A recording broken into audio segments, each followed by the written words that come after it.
Olá, sou o Wanderson Castilho, perito em crimes digitais, e o vídeo de hoje ele tem uma importância muito grande, pessoalmente para mim, porque esse crime eu acabei vivenciando de perto. O objetivo dele é mostrar se é possível, porque eu tive muitas pessoas perguntando se é possível identificar se um psicopata está realmente mentindo. Aqui eu vou mostrar passo a passo de uma investigação de um crime bárbaro que aconteceu na Flórida, nos Estados Unidos, em 2018. Eu vou contextualizar, contar o caso, passo a passo, e depois nós vamos fazer análise dos vídeos que o assassino foi interrogado por um investigador aqui dos Estados Unidos. E aí nós vamos mostrar as técnicas de detecção de mentira, de comportamento corporal, expressão facial, o contexto de que ele está colocando, o tempo que ele está respondendo, tudo isso para detectar se é possível ou não que um psicopata seja pego na mentira. Bom, então eu vou agora contextualizar em um timeline que eu vou mostrar para vocês aqui. Esse aqui é o Nicholas Cruz, é um rapaz americano. Ele tinha perdido o pai muito cedo, a mãe por droga, e ele foi morar com a avó. Aqui está um timeline de antes do acontecimento, desse massacre que esse rapaz ele cometeu. Ele matou 17 pessoas e feriu 17 pessoas numa escola em Parkland, na Flórida, em 2018. Então, só contextualizando, ele em 2017 ele foi expulso desta mesma escola. Em julho de 2017, com comentários do YouTube, foram resgatados esses comentários aqui. Então, no dia 3 de julho, às 10h39 da noite, ele falava que quando ele se tornar 21 anos, ele vai matar pessoas. E vai ser em 2020. E ele colocou todas essas escritas, esses comentários no YouTube. Então, estão tudo isso nos autos do processo. Aí, em agosto, ele também fez mais comentários. Aqui ele só falava, em julho, de que iria matar pessoas. Não tinha ainda confabulado o seu plano. Já em agosto, setembro e outubro e janeiro de 2018, daí tudo de 2017, aí ele já mostrava, ele já, assim, demonstrava o plano de fazer realmente a questão mais assim detalhado do que ele iria fazer. Ele trabalhava numa Dollar Tree, uma loja aqui perto.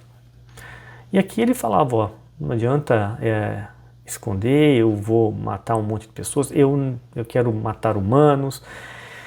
Aqui a minha vida é um fracasso, a escola que eu estava, eu vou fazer, na escola que ele já deixou. Eu vou fazer um massacre aqui. Ele deixou tudo aqui, ele odeia todo mundo. Então. Interessante que ele nunca mencionou sobre vozes, nada nesses comentários, ele só externava o que ele queria fazer com o resto das pessoas. Que ele queria matar, inclusive ele fala aqui que ele não tem nenhum problema em dar um tiro no peito de uma mulher, uma moça. Ele não tem. Ele odeia pessoas, está tudo escrito aqui. Já que em janeiro, dia 31 de janeiro, ele começou a fazer buscas sobre massacres em escola. Então aqui foi às 23h43, aqui ele fez mais uma outra busca no mesmo dia ali. E aqui já em fevereiro, isso foi em janeiro, já em fevereiro, lembrando que aconteceu dia 14 de fevereiro de 2018, 14 de fevereiro. Aqui ele fez a busca Marjory Stoneman Douglas, que é o nome da escola. E aqui ele fez uma outra busca no mesmo dia, então faltando 12 dias para ele executar o que ele já vinha planejando, já há 7 meses, que horário que era aberto. Um dia antes, ele faz a busca quanto tempo um policial levaria para chegar numa escola depois de um tiroteio. E aí às 3 da manhã, ele faz novamente uma busca da escola. Bom, no dia 8 de fevereiro, ele gravou um vídeo praticamente na frente da escola. Quando a pessoa vai ficar fazendo planos, claro que ela precisa ir nos locais, ela precisa arquitetar todo, né, o planejamento, ela precisa refazer esses caminhos. E era isso que ele já vinha. Ele começou a fazer no dia 8. E ele gravou este seguinte vídeo aqui. Foi o primeiro vídeo que foi demonstrado 6 dias para o massacre. Eu vou passar aqui. Ele gravou, ele está na mão direita dele, ele está como se fosse um gesso, alguma coisa que ele tinha machucado, tá? E aqui ele fala o que ele pretende fazer. Take Uber. Ele vai pegar um Uber, ele realmente pegou. Depois, né, de fechar o portão, ele falou próximos às 2h40 aqui, lá no campus. Vou subir nas escadas, vou tirar todas as coisas da minha mochila.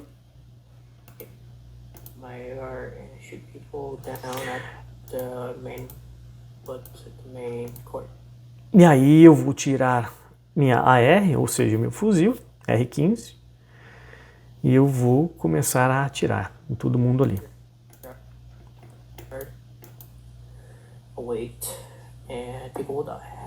Pessoas vão morrer. Foi esse o primeiro vídeo dele aqui. Então, ele só fez uma explanação no primeiro vídeo dele, 6 dias antes, do que ele iria fazer. Depois, novamente, dia 11 de fevereiro, o segundo vídeo ele gravou na frente da escola de novo. E agora ele fez um statement. Para mim, isso não está dito em lugar nenhum. Então, esse timeline que você está vendo na tela aqui foi eu que fiz, não peguei lugar nenhum. Para mim, ele estava lendo esse statement pelos pauses que ele está falando da voz, o tom, ele estava lendo, ele não tem condições cognitivas, eu acho, assim, condições intelectuais de falar um texto daquele. Para mim, aquele estava um texto já escrito, que ele leu de alguma forma, e eu vou passar aqui novamente, que é o segundo vídeo. E por que eu acho também que ele está lendo? Porque ele não filma ele filma o chão ali. Então, para que ele não apareça, né, idiota, que ele estava lendo um texto, ele aponta para a câmera. Mas ele está de bicicleta e próximo à escola. Isso é um ponto. Hoje, ele fala ali, hoje é o que tudo começa. É um ponto que eu acredito também que esse era o dia que ele queria cometer. Porque ele afirma que começaria ali, ele iria fazer ali. Mas, por alguma razão, ele mudou de ideia. Hoje é o que o meu massacre vai começar.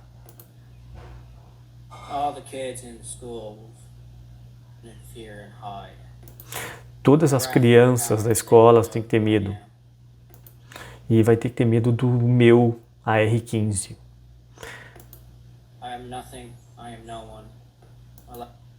Eu não sou nada, eu não sou ninguém, eu só, né, todo mundo considera ele um idiota.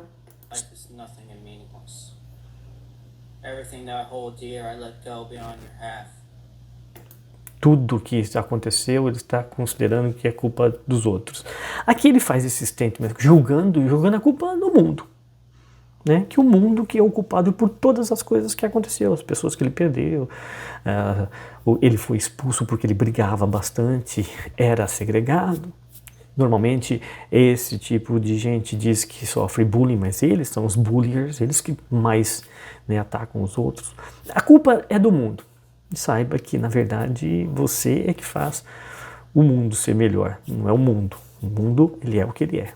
Você é que decide se vai fazer alguma coisa decente ou ruim. Ele vê o mundo todo dia de uma forma horrível aí, bom. E aqui ele vai falando, esse statement ele vai falar. É um statement dele que eu acho idiota e eu vou até pular aqui. E vamos voltar para o nosso timeline aqui. E aí vamos para o terceiro vídeo. E ó, Só um detalhe aqui, ele fez isso no dia fevereiro do 11 de 2018 a 1h41 da tarde. O terceiro vídeo que ele gravou foi logo em seguida, no mesmo dia, a 1h55. E aqui ele já anuncia como ele vai fazer e ainda tira sarro. Então vamos passar esse vídeo aqui. Eu quero chamar a atenção de alguns pontos.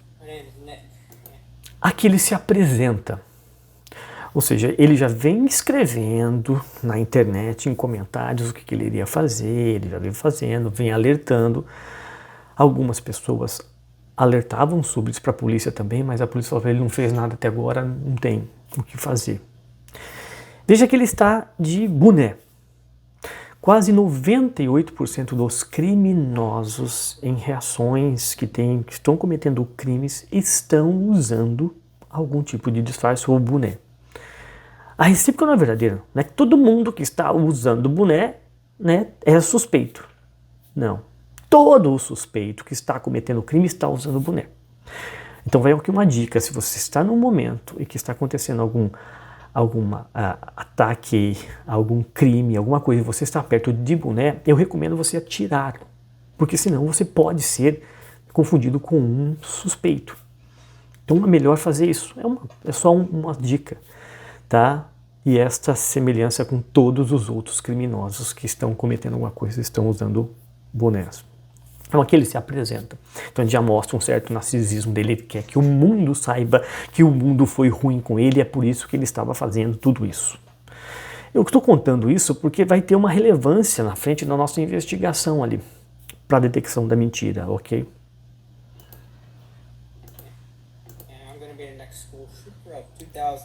Aqui, ele vai ser o próximo, né, massacre que vai fazer aqui nos Estados Unidos em 2018, anuncia.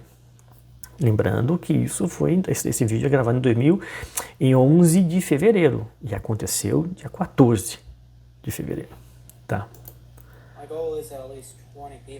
O objetivo dele é matar no mínimo 20 pessoas. Dá uma olhada na expressão facial deste rapaz, ele não demonstra as expressões, né, faciais de emoções.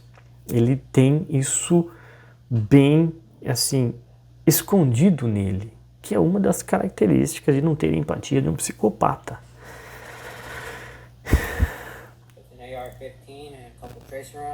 Ele fala com o que ele vai usar, que é um fuzil, um R15, vai ter alguns carregadores. Ele vai conseguir fazer. E a localização, ele fala a localização, é onde é a escola e no Parkland, Florida.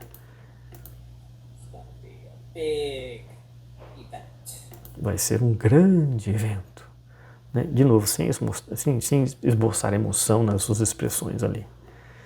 Ele está do lado da escola.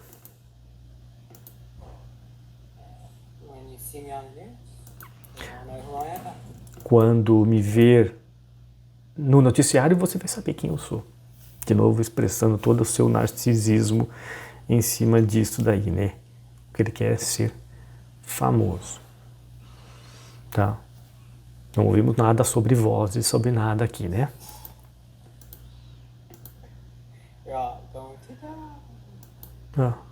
Dá um sorriso de sarcasmo em cima disso.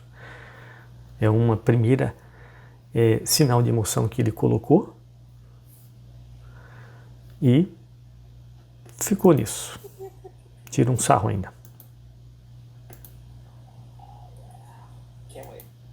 Ele não consegue esperar, hein? Bom, ok. Voltando para o nosso timeline aqui. Então ele fez essa gravação. E aqui começa o plano que ele executou. No dia 14 de fevereiro de 2018. Ele chega exatamente às 2h19. Desce do Uber. Entra na escola, vestido com a camiseta da escola.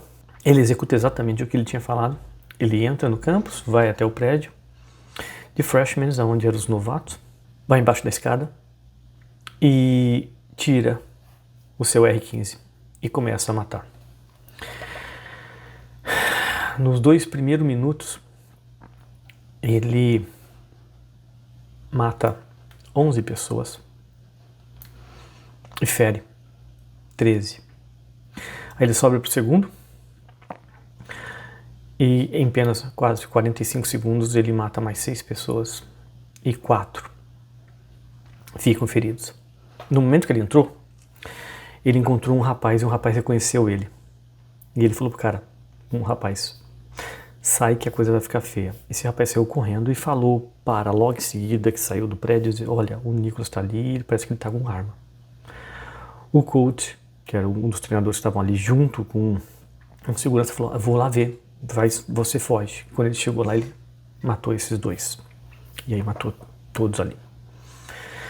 Logo em seguida, que ele às 2h24, que ele mata 6 pessoas e fere 4, ele pegou um bipod, que é tipo um tripé para a arma que ele colocou, e através da janela ele começou a atirar para matar as pessoas, as crianças, os adolescentes que estavam saindo do campus. Acontece que aqui tem muitos furacões e os vidros são a prova de furacões, e esses tiros acabaram dificultando e acertando ninguém, por sorte. Ele deixou a arma ali, trocou de camiseta de novo, colocou o boné, ele fez e saiu como se fosse um dos estudantes fugindo. Então ele saiu às 2h28. Durou exato 7 minutos o massacre, com 17 pessoas mortas e 17 pessoas feridas. Então ele saiu, ele terminou tudo às 2h28, saiu com todo mundo e foi ao Subway, um restaurante que fica ali perto entre aspas, porque andando demora em torno de 20, 25 minutos, e eu vou mostrar aqui exatamente, ó. Então, esse é o canto. Aqui, ó, é onde a maioria dos alunos saíram fugindo e pulavam aqui, fizeram um santuário aqui. Então ele saiu daqui e foi até aqui, ó. E aqui tem uns Subways. Ele ficou aqui nesse Subway. Ok? Aqui ele comeu alguma coisa e saiu. Depois ele foi para este McDonald's aqui, ó. Esse McDonald's aqui, ó. Ele foi. Então ele chega no Subways às 2h50. Ele come alguma coisa e sai. E aí às 2h58 ele vai pro McDonald's. Ele pega carona com alguém. Ninguém sabe disso também, porque eu contei que ele não poderia sair andando do Subway aqui. Ele não poderia ir andando até o McDonald's aqui. Dá uma caminhada de 20 minutos. Ele fez isso em 8 minutos. Ou seja, ele pegou carona com alguém. Que nós não sabemos até agora. Aqui está o vídeo dele entrando no McDonald's.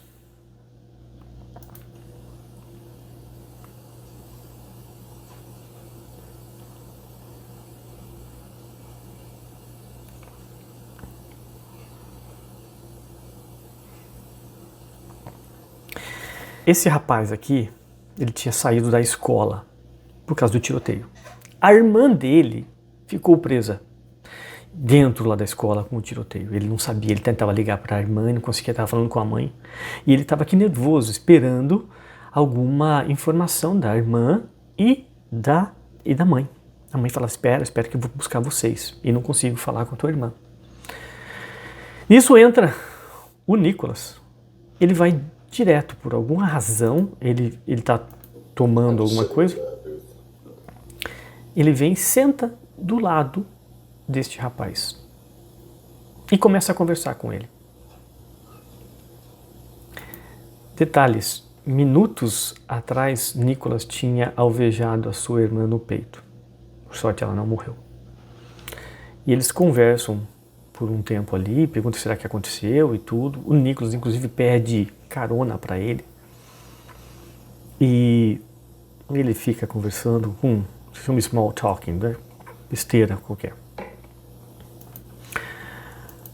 Bom, Nicholas sai dali e alguns minutos depois, alguns 20, 30 minutos depois, ele é preso por um policial que começa a olhar, ver que todo mundo está super andando nervoso e tudo, ninguém de boné, e ele sem mochila.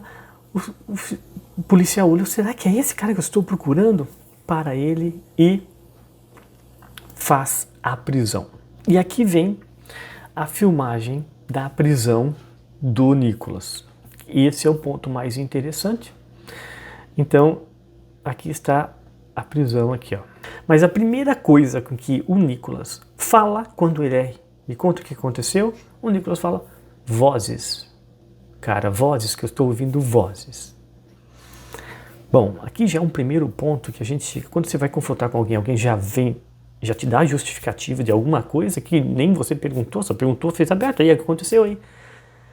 Já aqui foi uma preparação para a defesa dele, porque ele está dizendo que ele estava fora de si, que eram as vozes que estavam falando.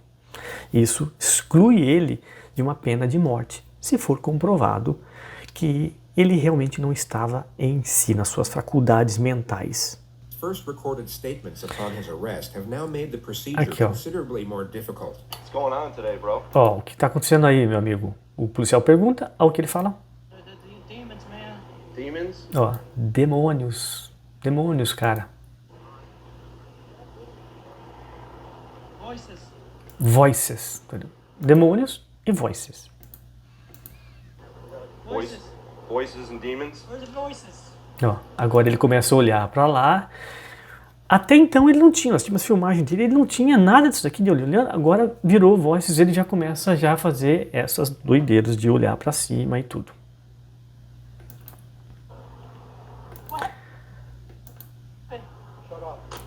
O que aconteceu, como se ele já não tivesse nada.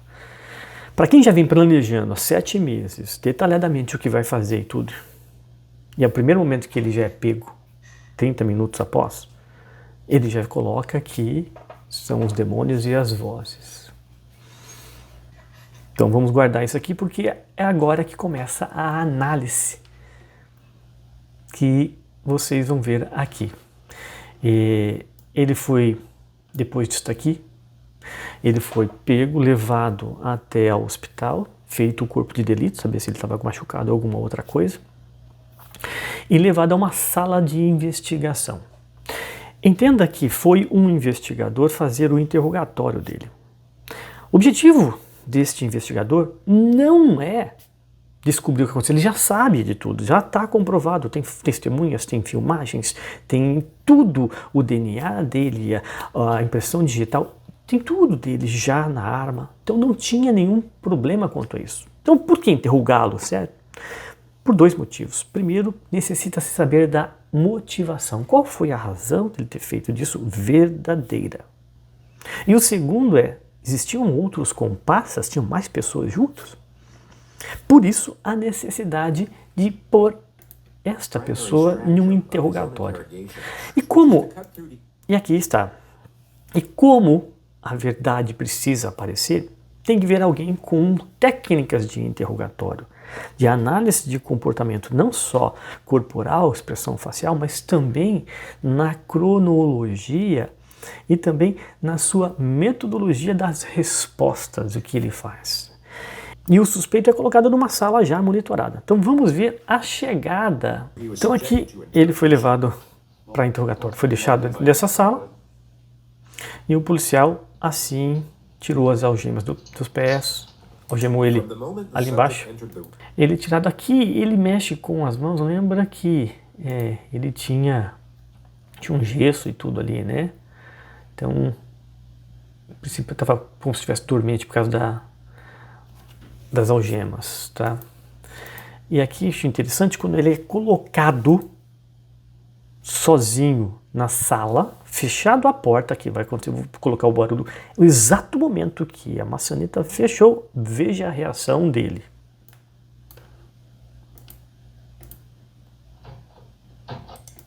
Ó, no momento em que ele escutou a fechadura, a maçaneta fechar, ele já olhou que ele queria saber como é que estavam as coisas ao seu redor, ele queria ter conhecimento. Para quem que está num tipo de crise, de trânsito, ou o que for, não tem a necessidade de tomar conhecimento de todo o território ao seu redor.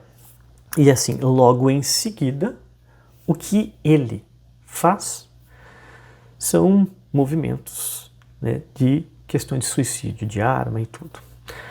Entenda que quem está com algum tipo de transe, algum tipo de crise ou o que for ali, ele está voltado para ele.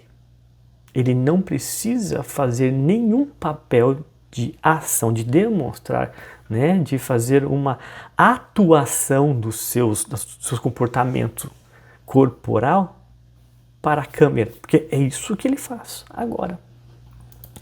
Ele começa a se mostrar para a câmera.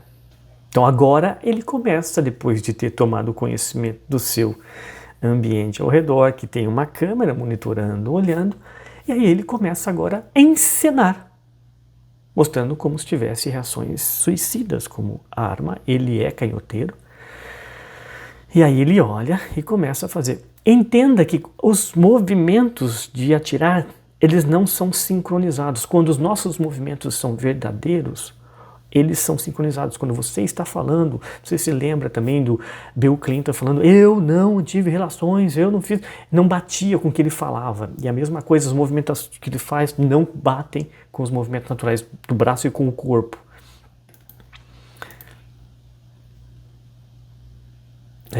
Chegam a ser atrasados até um com o outro. Ele vai colocar a mão no peito agora para fazer. E ele também na boca agora. No peito, você vê que ele faz, mas ele mexe assim, mas o braço não está atirando ali. Ele faz como se ele estivesse chorando, mas sempre escondendo o rosto e não caindo uma única lágrima. Ele é um psicopata, não tem dúvida disso. E a gente está vendo que o seu comportamento, as suas reações corporais não estão condizendo com tudo o que vem demonstrando até agora. O policial, quando entra, ele já sabe de tudo isso. Ele não vai querer saber coisas que ele não... Ele vai fazer primeiro as perguntas, que se chama o baseline aqui, que é o rapport. Ele vai primeiro fazer perguntas com que ele já sabe a resposta, como nome, como idade, endereço, tudo isso para saber como o Nicolas vai responder. E aqui é um fator principal. Esse interrogatório é muito importante logo em seguida, porque depois ele começa já a arquitetar mais, vem advogado, já fala, não, agora é o ponto ideal de se fazer esse interrogatório, para que esteja tudo ali muito quente ainda. E qual é a reação que ele vai fazer.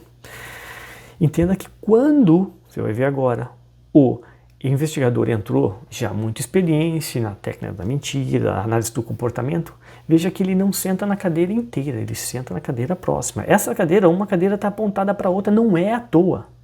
Esse ambiente desenhado dessa forma não está desenhado assim à toa. Isso tudo tem uma razão e um sentido, para que quando venha o especialista, quando venha o investigador, ele vai interrogar exatamente de frente assim, ó. Porque ele quer saber todas as reações. E ele vai sentar na ponta da cadeira. E por que isso? Se já é comprovado, quando você invade o espaço social da pessoa, a pessoa tende a ter dificuldade de mentir. Porque quando você está mentindo, você está, na verdade, criando histórias. E quando você está criando, seja qualquer coisa, isso é o ser humano, precisa de concentração. Mas quando você está concentrando e vem alguém te atrapalhar, você não quer, você para de concentração de criar aquilo ali. E esta invasão, invasão de espaço, do seu espaço social, é uma das técnicas para que faça com que a pessoa tenha dificuldade em mentir. E essa é uma técnica que ele usou, muito bem usada, o nosso investigador aqui. O bacana é que tem câmeras aqui de dois lados, né? Eu tenho de frente, eu tenho na lateral. Tem mais câmeras dentro dessa sala para olhar e analisar todos os comportamentos do suspeito aqui. E por que fala suspeito? Muita gente fala assim, suspeito porque ele não foi condenado ainda. Todo mundo já sabe, já tem prova, não tem, mas ainda é. Ele fica fazendo essas reações. Aí entrou agora o policial. Dá uma olhada aqui, o que antes estava, né, todo fechado, como se fosse numa crise, agora ele já dá uma levantada para querer olhar o que é que vem ali. Ó, um policial aqui, ele já fala, ó, você tem que falar mais alto para que eu te ouça. Dá uma olhada, ele pode sentar inteiro, já é um senhor de idade, ele poderia sentar, mas ele não vai sentar, ele vai estar o mais próximo possível dele. Ó. E você vai ver que esse espaço aqui vai ficando cada vez mais próximo dele. Essa é a intenção. Nesse primeiro momento, ele vai fazer o baseline. Como? Com perguntas que ele não precisa mentir, como ele reage. Ele pisca muito, ele olha para lá, ele gagueja, ele não fala. Aqui, ele precisa estar de uma forma que está no mesmo nível que o Nicholas. Ele não pode fazer nenhuma reação de condenar o que o Nicholas fez, por mais que ele odiasse.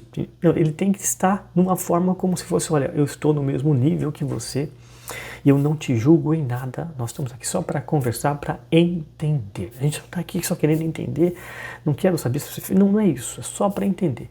Para que coloque a reação, tudo assim, o fator de exaltação que ele está passando agora com o policial, ouvindo o que ele falar, que abaixe, que entenda que ele está ali como se fosse com um amigo para bater papo.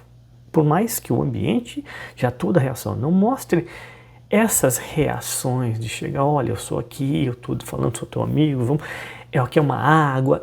São reações muito importantes para que você baixe a ansiedade de quem você vai entrevistar ou interrogar.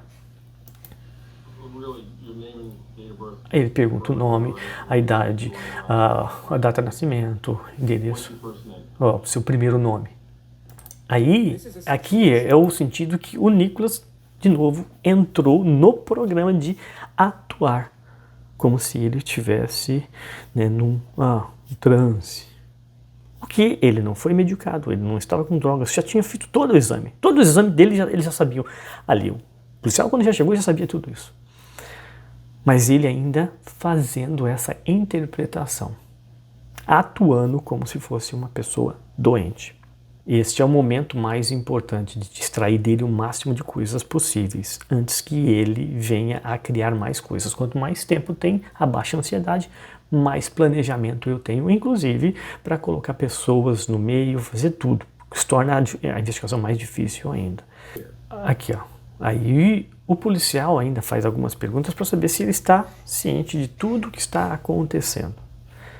E ele ainda se faz de completo absorto, completo fechado, que estou como se fosse drogado ou numa crise, eu não sei quem eu sou, o que eu faço, o que eu fiz. O que não é um fator real, porque sempre que quando acontece qualquer coisa, ele está muito atento a esses fatores, tá? Aqui é um fator para que as pessoas, quando agem da maneira verdadeira, né? Vou voltar aqui até um pouco aqui. Ó, quem se fecha, você não consegue tirar nada. Se a pessoa realmente está numa crise paranoica, ou que uma crise que ela esteja voltada internamente, é verdadeiro isso, é praticamente impossível você ter uma conversa com uma pessoa dessa. O que não é esse fator aqui. Né? Ou a pessoa se fecha ou a pessoa começa a derrubar tudo. Não foi o caso dele. O caso dele, ele sempre está meio atento, se fazendo, né, como eu não sei de nada. E aqui o policial fez um fator, né, do baseline muito bem. Ele já tirou, isso fica em torno de 10 minutos, não é assim uma coisa super rápida, não. 10 minutos para você entender e ver o comportamento. Ele dificultou bastante. O Nicholas, ele se manteve no papel, né, de interpretar uma pessoa que está com um tipo de surto ali. Mas ele deixava os seus vazamentos, que é esse ponto que a gente pega. Depois de ele ter feito tudo isso, agora ele pergunta, você quer uma água gelada? Você quer comer alguma coisa? Ou seja, ele tenta mostrar ao suspeito que ele está do lado dele, que não precisa ter nenhum tipo de receio ou medo, que ele pode falar o que ele quer, que é esse ponto. A gente deixar a pessoa falar o que ela quer falar. E daqui a pouco, então ele vai sair agora, para ficar olhando qual é a reação dele, e também ele vai conversar com outros policiais. Bom, o que vocês acharam? Não, eu achei isso, cada um dá o seu ponto de vista, e ele volta com a água, volta, se quiser, tá aqui. E ali o policial vai começar com uma coisa muito importante, que se chama Open Questions, que é perguntas abertas. Me conta, no seu ponto de vista, o que aconteceu. Me conta desde ontem, como é que foi? Me conta nas suas próprias palavras. E se essa pergunta é boa para você perguntar para a pessoa suspeita, para a vítima, para a testemunha, para tudo. Você precisa ouvir na palavra da forma. nas palavras da própria pessoa, como é que ela viu. Porque a pessoa que age naturalmente usa os verbos, usa uma colocação bem natural, não gagueja, ela quer explicar, transmitir. A informação verdadeira é transmitida. A mentira, ela não, ela é tentada passar, ela é tentada ocultar, ela é sempre truncada nas informações. Não lembro, não sei, puxa vida, sempre. Quem não assim, não está mentindo, está falando a verdade, ele quer transmitir e fazer de todas as formas, sempre ilustrativos para ajudar você a entender. E olha aqui como eu mencionei, olha como é que ele está bem mais perto do que no começo, né? Bastante. E nesse caso, realmente é a técnica de se aproximar, de você invadir o espaço social da pessoa, mas também ele estava tendo dificuldade em ouvir o próprio Nicholas, que estava falando muito baixo e para baixo. Então ele se aproximou também, porque agora é o baseline, ele não precisa, né, entrar no espaço social, mas ele viu essa necessidade na questão auditiva ali. Bom, agora ele faz o oferecimento de comida, de água, alguma coisa para ele, e esse momento agora ele sai, o policial, e vai buscar essa água e também observa o que é que o Nicholas vai ficar fazendo sozinho. E novamente ele começa a encenar aqueles movimentos como se fosse um suicídio, uma pessoa suicida e tudo. Então aqui, ó, a partir do momento que ele já sai,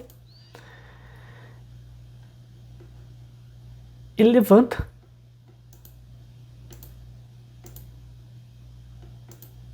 Existe aqui um comportamento como se fosse de vergonha que eles colocaram aqui, mas ainda não dá para ter certeza sobre isso. Um ponto é, a partir do momento que o policial sai da sala, olha o que acontece.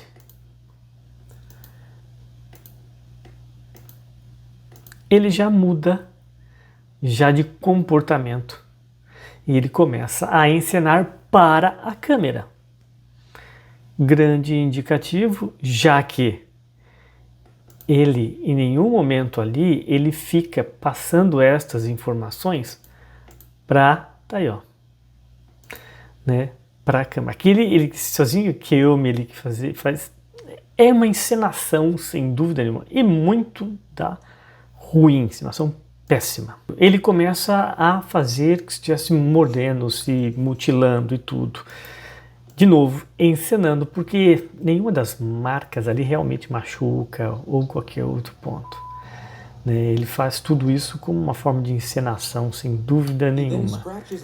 Aí ele pega e risca o seu próprio braço, como se saísse alguma coisa. Quando ele foi tirado sangue, quando ele foi para o médico, nada disso sai sangue, nada. Claro que os policiais estão observando pela câmera e mesmo entendendo que é uma forma de manipulação, que ele está encenando para a câmera ali, eles mais tarde vão tomar a medida de algemá-lo para trás para que ele não realmente faça qualquer tipo de ação contra o seu próprio corpo ali, mesmo sabendo que está encenando. Tá? Aqui ele vai chorar, e vai ser um choro forçado, mentiroso, que depois nós podemos comparar com um choro verdadeiro, que quando o irmão dele vem visitá-lo muito mais à noite ali, aqui ele vai agora colocar a mão na cabeça e chorar.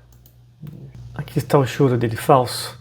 Ele, que eu me mate, ó, o choro, que não sai lágrimas e que é bem falso. Então, aí depois ele começa a fazer aquelas tentativas de se machucar. Aqui tem um outro ponto também. Ele escuta o policial voltando com água, com alguma coisa que ele falou, né, que ele ia trazer para ele, e olha, veja a reação que ele tenta esconder do policial.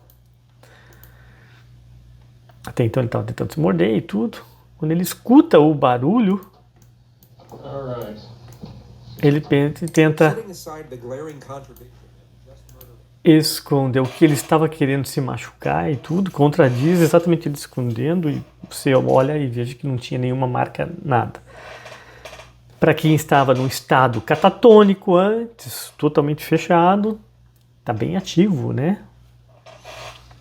Bom, a partir de agora, depois do policial ter feito este todo baseline, ele vai agora começar a perguntar, fazer open questions, ou seja, fazer com que o próprio Nicholas comece a contar o que aconteceu, nas palavras dele.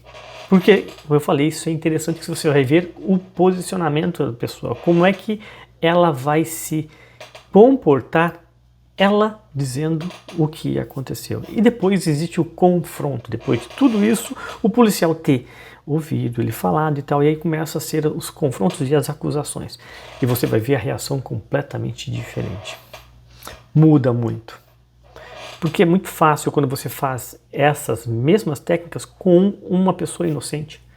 O comportamento é completamente antagônico para quem está mentindo. Agora o investigador ele vai começar a fazer perguntas sobre o telefone dele. Só lembrando que o telefone para um adolescente, um jovem, é tudo. Ele sabe de tudo, ele sabe onde está, ele não esquece nada. É tudo o telefone, certo? Então vamos ver como é que ele vai se comportar com isso. Então o policial faz a seguinte pergunta. What about your phone? E o seu telefone? Você tem um telefone? When did you lose it? Ele falou que perdeu. Onde é que você perdeu isso? Aí ele não quer dizer nada. Ele se fecha. Né? Today. Okay. Aí ele fala hoje, né? What kind of phone is it? Ele não sabe o telefone que ele tem. O próprio telefone dele ele não sabe. Nós sabemos que um adolescente, um jovem desse, sabe exatamente a configuração completa de um telefone.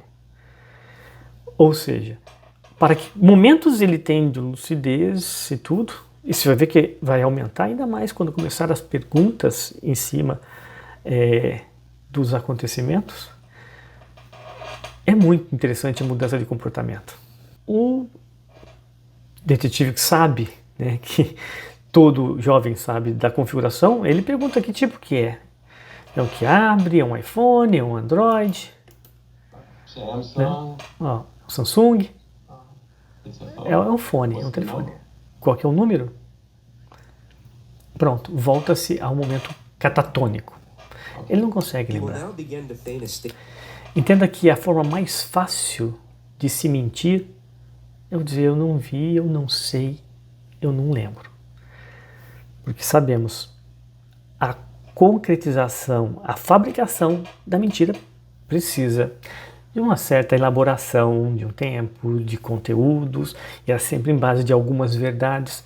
Ele não tem nada aqui, é melhor falar, eu não lembro, porque vai usar que não foi ele que estava fazendo aquilo, foram as vozes, foram os demônios que fizeram com que ele fez aquilo. E é claro, ele percebendo que ele está sendo colocado numa situação de confronto ali, está crítico para ele, né? Ele vai começar agora a simular um ataque de falta de ar, de pânico ali. Dá uma olhada como é falso. Aí ele não lembra, olha lá. Olha lá. Claro, o policial agora ele tem que tomar o controle para que faça com que o cara fique confiante nesta manipulação. You don't remember your phone number. Olha lá. How long you had the phone? E ele tem que fazer de uma forma meio simples para que não tenha, né, uma ruptura dessa comunicação entre ele e o suspeito ali. Então ele tem que fazer de uma forma dura, mas não bruta. E ele conseguiu retomar e o Nicholas ficou de novo no controle do detetive, que está fazendo muito bem, por sinal. Olha lá, veja, essa falta de ar que ele está... How long you been on the De phone? novo, ele vai simular. Porque ele não tem nada para responder. Ele não, ele está, todo mundo sabe. Nesse momento já tinham pego o telefone dele já. You're fine. You're not having any problems at the... E o policial fala, você está bem, você está tranquilo, já foi feito todos os exames, você não tem nada. Você não tem nada. E aí abaixa a guarda dele de novo, que ele tentou tomar o domínio, controlando com uma mentira de um ataque de pânico, o que não funcionou. You're perfectly fine. Não, você está perfeitamente bem. Calm your breathing down. All Olha lá. right? And I want to believe certain things that you're Você gonna vai ver tell que já me, vai voltar rapidamente a but, respiração dele. We're getting to where you're going to hyperventilate over a phone number. Okay. Ele já falou, como é que você vai hiperventilar, né? Ou seja, falta de ar só porque perguntou o número do telefone? Huh? Ele de novo. 954. Agora lembrou. Ele acabou lembrando o número. Aqui ele volta de novo qual o tipo de modelo, o telefone que ele tinha. Porque todo telefone, né, todo garoto, todo jovem sabe a marca do telefone e tudo. E aí ele bate aqui. E aquela da crise já está voltando ao normal. Aí ele colocou uma coisa que não tinha nada a ver, na verdade. Estava falando sobre o telefone, aí ele, para querer ter o controle, né, mudar daquela situação que ele estava se sentindo pressionado, ou seja, ele não tinha resposta, não tinha nada. Ele, eu não sei o telefone, mas desde quando minha mãe morreu. A mãe dele, que é a mãe adotiva, realmente morreu de pneumonia. E aí ele trouxe isso. O investigador, já percebendo isso, ele falou, não, eu sei, já sei disso aqui, nós vamos voltar a falar isso. Mas depois ele mudou de ideia e resolveu conversar já sobre isso, quando é que foi. A mãe dele tinha tinha morrido 3 meses antes do ataque. So, but you had it since your mom died. How long has your mom passed? Quando é que sua mãe morreu? Ele não consegue lembrar, mas ele acha que em novembro. November? Okay.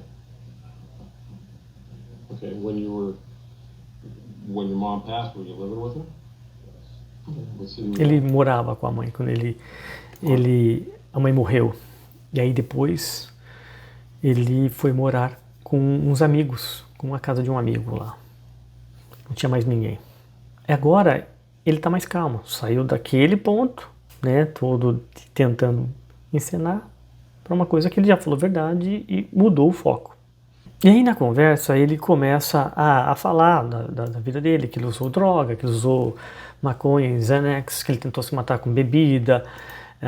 Ele colocou um monte de coisas conversadas sobre o background da vida do Nicholas ali. E isso foi informações que algumas delas o próprio detetive não sabia e ficou sabendo por ele ali. Ou seja, houve um engajamento de conversa ali, melhor ainda, para a investigação interrogatória. Ele também trabalhou num Dollar Tree aqui por 2 anos, ele fazia esse dinheiro, foi com esse dinheiro que ele conseguiu comprar a arma legal. Que, aliás, depois de tudo isso, a arma podia ser comprada por um menino de 18 anos aqui, agora passou para 21 aqui no estado da Flórida. E assim ele está seguindo toda a técnica do detetive. Apesar de, em alguns momentos, ele tentar manipular, ainda assim o detetive está mantendo todo o controle da conversa. Ele também menciona que ele teve depressão a vida toda e que ele é muito sozinho. O detetive pergunta para ele, na tentativa, né, quando ele tentou se matar com bebida, ele estava com a mãe dele, ainda estava também. E assim a conversa vai seguindo. E ele vai se sentindo mais confiante em falar tudo ao detetive. Essa é a técnica, foi feita lá de trás já, com um baseline, tudo, uma empatia com o suspeito, que você se mantém com respeito, não tenta ser grosso ou superior, ou julgá-lo, nada. Nós estamos aqui apenas para conversar e entender o que aconteceu. Basicamente é isso. Aqui o policial pergunta, né, hoje você tomou algum tipo de drogas, marihuana, maconha, né, ou Xanax, alguma coisa? Ele fala que não, mesmo porque já foi feito o teste e tudo. E ele, mesmo se ele não falar a verdade, o teste vai dar, porque foi tirado todos os testes de sangue e tudo dele. Então, tá tudo ok. Ele sabe disso. E ele realmente falou que não tomou. Agora o investigador começa a fazer perguntas assim, quando você estava com depressão, o que você pensava, ou o que você queria ser, as suas ambições e tudo, o que você tinha. Aí ele fala, Ranger, agora está entrando numa conversa como se fosse uma conversa com um psicólogo. Mas lembrando, ele é um detetive, ele não é um psicólogo. Ele faz perguntas que o psicólogo, que é da polícia, indica para ele fazer, mas ele não é psicólogo. E assim ele vai cada vez mais tirando informações do Nicholas. Então ele perguntou quais são as inspirações, se ele tentou entrar no exército ou no Ranger ali. Aí ele falou que tentou, mas não conseguiu. Ele foi recusado. Ele também pergunta assim se ele tentou outra coisa. Ele falou que tentou uma outra na questão, né, de exército ali, de polícia e tudo. Ele falou assim que ele foi reprovado. E por que ele foi reprovado? Porque ele é estúpido. É assim, de novo, ele se colocando como uma vítima. Né? Neste momento ali é o que ele tem que fazer. As pessoas precisam sentir pena dele. O que ele não sentiu em nada. O detetive começa a fazer algumas perguntas para ele. Ele tinha algumas armas, que tipo de arma que ele gostava e tudo. E aí vai agora para a arma que ele escolheu para o massacre, que é um AR-15. O detetive perguntou por que ele escolheu um AR-15. E ele respondeu porque parece bonita, que é bem bonita. Mas ele olha para baixo mais ainda e essa não é uma resposta verdadeira com certeza absoluta. Ele escolheu pela letalidade da arma. E a mais conhecida também, né? Agora o detetive vai perguntar sobre os demônios que ele falou, as vozes. E vamos ver qual vai ser a reação dele, porque até então estava conversando sobre transferência, sobre as coisas, né, que aconteceram na vida dele, que foi ruim e tudo, e agora começa a entrar realmente no que temos interesse na investigação do acontecimento do massacre. Olha lá, conte-me sobre os demônios. Voices. Aí quais são as vozes, ó? É uma outra voz. Aí ele pergunta de onde que está vindo essa voz.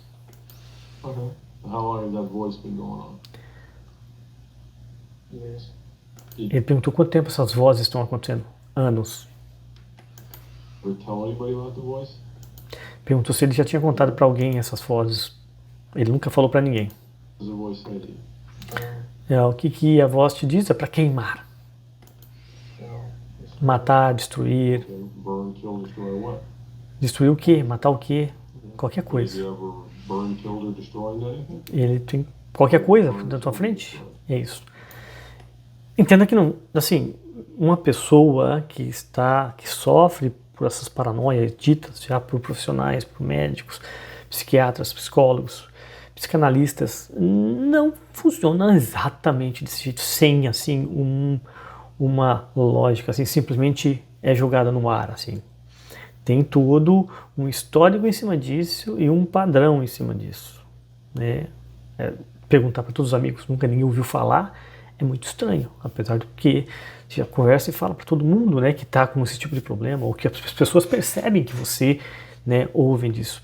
Mas nenhum amigo, nem nada, nunca mencionou sobre ele ter dito ou ter percebido coisas semelhantes a isso.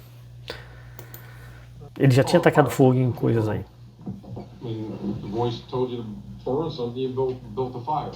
E a voz te diz, ó, vai lá, taca fogo, é só isso, é assim que funciona? Do nada.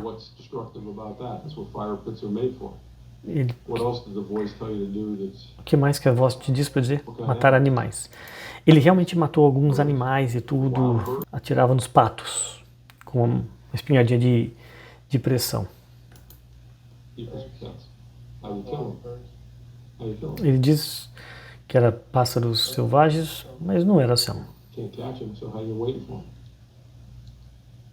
Aqui nesse momento ele pergunta, quando foi a última vez que você ouviu essa voz? Dá uma olhada na mudança do comportamento dele e de reação do corpo, das pernas e do braço. Quando foi a última vez que você ouviu a voz? Ele sentiu a necessidade de ir para frente, se coçar, e ontem.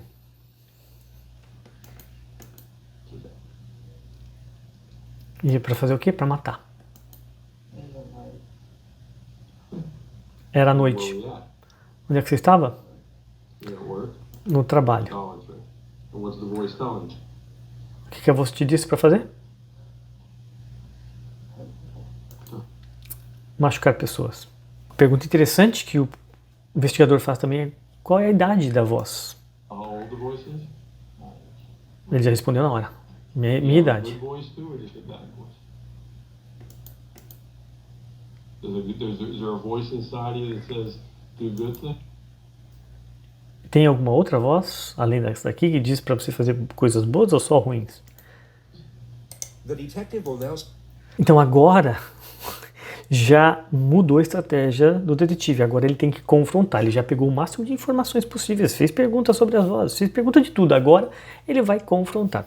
E perceba que a mudança de comportamento dele, o que estava praticamente catatônico, não respondia, falava baixo, não queria responder, demorava para falar, agora ele começa já a interagir e até corta o próprio investigador. Porque as suas narrativas estão sendo confrontadas que não batem com a verdade.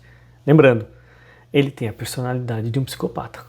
Está muito claro que toda a tentativa de mentira, de manipulação aí dentro desta sala, e que não está funcionando. Claro, se fosse as vozes tão ruins assim, como é que você conseguiu ficar 2 anos no trabalho assim, segurar desse jeito no trabalho? Ele já está confrontando. Aí ele já está se sentindo agora já ameaçado, ele começa já a achar... Ah lá, agora ele já... Ele que ouve... Veja, ele corta inclusive o policial que antes ele não estava fazendo isso. Ele quer sustentar a narrativa dele. Set aside his contradictory behavior. E já está completamente antagônico do que ele estava antes. Ele percebe que o que ele está tentando convencer não está sendo convencido. O que antes ele tinha sido preso, assim, confrontado, que estava a voz, o demônio estava tomando conta dele, agora aqui dentro dessa sala ele sempre teve o controle de tudo. Ele nunca tentou fazer nada de diferente que a voz podia provavelmente estar mandando ele fazer. Não bate. A narrativa está completamente diferente do que ele está demonstrando. Aqui chega um momento alto, no qual o investigador acusa, a voz, na verdade, é você. E veja a reação dele. De novo, quando você diz que a voz é você. É só você.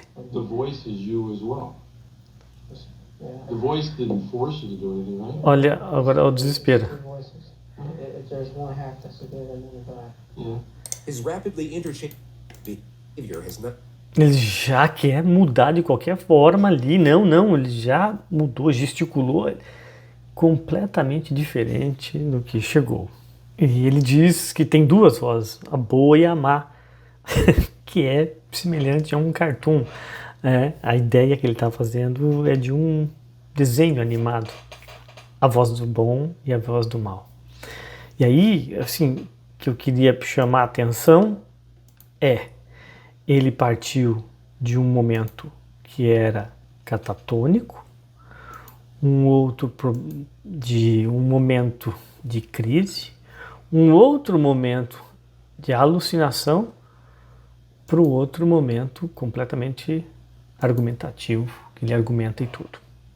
Aí o detetive me faz a pergunta, a voz também pediu para que você pegasse o Uber? Ela falou assim para eu pegar o Uber. E agora o detetive, percebendo que ele está meio já num impasse, ele ainda quer manter um relacionamento amigável, pergunta se ele quer alguma coisa para comer, ou um ponto que ele vai sair, mas na verdade ele vai sair para pegar orientação. O que mais está ali, se ele está esquecendo alguma coisa, porque tem 10 pessoas assistindo essa entrevista junto com o detetive ali. E assim ele vai deixar novamente o Nicholas na sala para ver a reação e buscar orientação também. Mas antes de sair, ele faz uma pergunta para o detetive. Porque ele estava esperando, na verdade, ser escutado por um psicólogo. Ele estava percebendo que o cara ali, né, é um detetive. Aí ele pergunta... I'm gonna go back and see what everybody's doing as far as what they need me to do. Alguém me pergunta. No, I'm not. Ele pergunta se não é um psicólogo ou alguma coisa. Por quê? Porque a pergunta do psicólogo seria completamente diferente das perguntas de um investigador. Quando ele começou a se sentir pressionado, ele começou a se sentir confrontado, ele falou, poxa, um psicólogo não iria me perguntar o que eu estou sentindo, o que eu quero, o que eu preciso, o que aconteceu. Não ser confrontado. E aí ele já questionou ali. Ou seja, ele está muito bem atento para quem está, né, ouvindo vozes, os demônios mandando ele fazer, ele está muito atento às coisas ali dentro desse interrogatório, né? E aqui ele pede um psicólogo para conversar. Ele não quer mais confronto com a narrativa dele. Agora começa a notar que ele quer fugir, o que antes ele estava tentando, né, ter todo o controle de uma forma de representação, de atuação. Agora ele não está mais conseguindo. Aqui o policial tinha saído já e ele já conversa e fala e não quero essa água. Ou seja, ele sabe a todo momento que ele não fica sozinho dentro da sala. Mas aí, mesmo assim, ele começa a interpretar que está se machucando, que está fazendo, se cortando e tudo. Bom, o que vai acontecer com isso? Claro que os policiais lá dentro vão falar, vamos algemá-lo. Mas antes disso, ele tenta fazer o golpe final, que é se mostrar que ele está alucinando, vendo vozes, né? Fazendo assim, vendo vozes. Só que assim que o policial entra com os papéis na mão, isso é uma estratégia, ele para a alucinação e já olha exatamente nos papéis para ver o que tem na mão. Dá uma olhada nisso. Veja aí. Entrou, parou, já olhou na mão. O que tem? Olha. Para quem estava alucinando, voltou a alucinar de novo. É um ator muito ruim. Agora ele também faz perguntas sobre a voz. Se é alguém que ele já conhece, se é uma voz familiar. E ele inclusive pergunta se é uma pessoa que viu na televisão essa voz, o que é. Se tem sotaque e qual a idade? Qual a idade? É um mais velho, novo? Ele diz que não, que é a idade dele, né? Sempre a mesma voz que você ouve, certo? Ele confirma que sim. Você ouve ela quando está dormindo também? Também. Ele sempre ouve a voz, apesar de nunca ter falado para ninguém. Agora, ele de novo pergunta sobre as perguntas, se não tem um psicólogo, se não tem... E o policial fala, não, você quer ver? São as perguntas do psicólogo aqui. São essas. Ele meio que não acredita. E ele realmente, né, de uma forma até surpreendente, ele pega o papel na mão para ver, o que antes ele estava completamente, né, completamente catatônico. Aí ele faz as perguntas. Muitas às vezes a voz interage com ele. E acho que é agora que ele pergunta.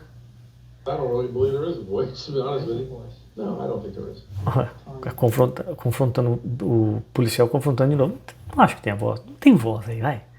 Não tem. Aí, de novo, volta a pressão sobre ele, sobre aquela narrativa que não está. Não, até o próprio investigador já está rindo da cara dele ali. Ele já percebeu que ele perdeu completamente o controle. Aí ele volta agora a perguntar sobre as perguntas, né? Que não está fazendo sentido para ele. Ele quer ver as perguntas. E o cara fala, é de um psicólogo, está aqui a pergunta. E claro, daí, e as perguntas ele olha, ele não sabe se é de um psicólogo, não, é do próprio investigador, claro, com orientação também de psicólogo. É uma técnica de interrogatório. Então ele, claro, agora ele começa a ter ataque, porque ele percebe que ele não está mais tendo controle, não era daquilo que ele imaginava. Ele já percebe que a situação fugiu do controle dele mesmo. E aqui dá para se notar, o próprio investigador também perceberia que já está chegando próximo ao final da conversa.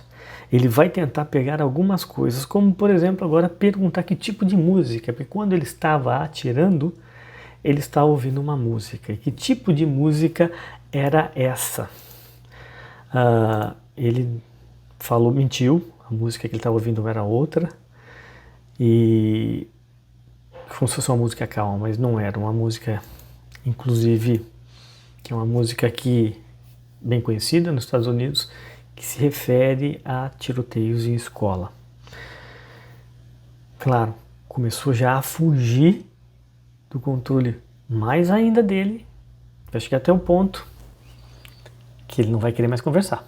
E percebendo isso, o investigador dá um último tiro de o último tiro de misericórdia, que é confrontar todos os pontos que ele fala. Você poderia ter parado o demônio quando ele pediu para você fazer isso, pediu para atirar, pediu para tacar fogo, você poderia ter tirado, poderia ter parado Why do you think? tudo. Mas você não tentou fazer absolutamente I don't know. nada. I can't figure it out either. I don't think the demon exists. Ele falou assim, ó, eu acho que o demônio não existe. Ué, não existe. Pronto, ó, confrontou a reação dele. Am I able to like think to myself about it? Yeah, sure. Yeah, you can think all you want. I mean, Ele agora pediu um tempo para ele pensar. Que agora é como se ele tivesse o investigador colocado, né, ele contra a parede. Que foi mesmo. Ele caiu numa grande cilada por técnica de interrogatório. Ele não tem mais argumento. Não existe argumento por uma mentira. E aí quando a pessoa ela é confrontada, quando ela chega no seu limite que ela perdeu, qual a reação do mentiroso? Adivinha o que o mentiroso quer naquele momento? Parar toda a conversa. E aí que ele chama, ele pede. E aí, claro, ele percebendo que já está em tudo, ele agora vai tentar fazer, dar uma crise, um showzinho ali, mas o policial já vai pegar ele em cima e vai parar com tudo isso. Porque o policial, você poderia ter parado o demônio tomando remédio, você podia ter se drogado com a maconha, você podia ter feito um monte de coisa, você podia ter parado. E você não fez nada disso. Esse demônio não existe, é você está inventando, você está criando. Claro que ele ficou aí já com medo, ele já está com expressão já de medo ali de que, puxa vida, saiu fora do controle. E agora começa a suposta crise. Quer ver? stop the demon, man. Ó, já começou. Okay, now you're just acting like that because E o próprio policial falando, você já está agindo, you're para. acting like that because I'm making sense. Olha lá, ó. Calm down. I'm making sense, and you don't like when it makes sense. Pronto. Because it doesn't fit É into patético. the story you're telling right No, now. I'm telling you the story. It's just, Ó, tu tá contando a história. Why are you looking at your arm now? I'm trying to understand why. Tô tentando entender o You quê? want to stop the demon I don't know. because I think you like the demon. No, I don't. Why do you stop it then? I don't like the demon. I don't like the demon. I don't like Aí pronto. Aí agora ele tá. That's if the demon even exists. O próprio investigador já percebeu que não vai chegar. Pronto. You want Aqui, an attorney? The demon. agora, os demônios avisaram para ele: é melhor você pegar um advogado. Bom, só para comparar daquela que eu tinha mencionado do choro verdadeiro, ele quando ele encontra o irmão dele, tá neste vídeo aqui. E aí você vê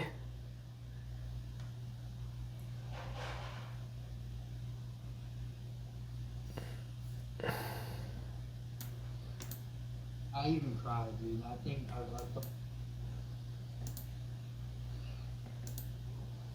aqui quando ele encontra o irmão dele